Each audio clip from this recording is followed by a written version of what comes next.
अगर आशीष की जगह उसका नाम अतीक होता,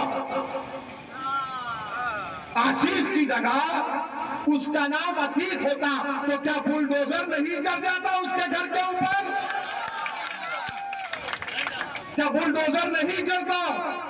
तो नाम आशीष है, अतीक नहीं है, तो कहा कि आशीष है तो हमारा शिष्य है, हम इसको बचाएंगे। क्यों नहीं हटाते नरेंद्र मोदी, बताइए ना।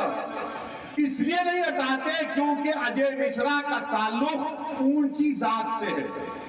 ऑल इंडिया मजलिस इत्तेहादुल मुस्लिमीन के सदर असदुद्दीन ओवैसी का भी यूपी में इंतखाबी दौरा जारी है। इसी कड़ी में बलरामपुर पहुंचे ओवैसी ने मोदी सरकार पर जमकर हमला बोला। लखीमपुर तशद्दुद को लेकर ओवैसी ने योगी सरकार के साथ साथ मरकजी हुकूमत पर भी सवाल उठाए। ओवैसी ने सीएम योगी आदित्यनाथ से पूछा कि अगर आशीष की जगह अतीक नाम होता तो क्या अब तक बुलडोजर नहीं चल गया होता। इस दौरान उन्होंने मरकजी वजीर अजय मिश्रा के इस्तीफे की भी मांग की है। बलरामपुर में रैली के दौरान ओवैसी ने कहा कि मुसलमानों के वोट की कोई कीमत नहीं है, हमारे नौजवान की जिंदगियां जेलों में सड़कर बर्बाद हो रही हैं। उन्होंने सवाल किया कि ऐसे हालात का जिम्मेदार कौन है।